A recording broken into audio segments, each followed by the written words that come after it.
слова он просил, и судьи слова ему дали. Когда он начал свой рассказ,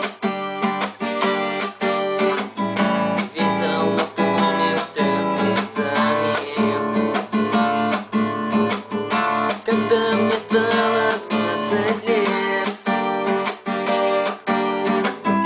я был в кругу друзей любимых. Я был красивее и сильней. Я научился грабить силой. Однажды грабили село, где люди тихо, мирно спали. Мы убивали всех подряд, и даже свет не зажигали. Я вновь и вновь махал ножом, и вдруг услышал свое имя.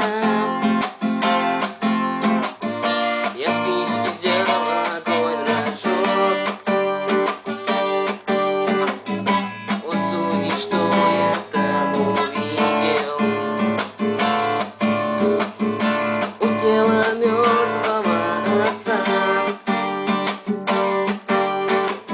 с ножом в груди там мать стояла, а 6-летняя сестра в кроватке тихо умирала. Судите, судьи, вы меня, судите, судьи, как хотите.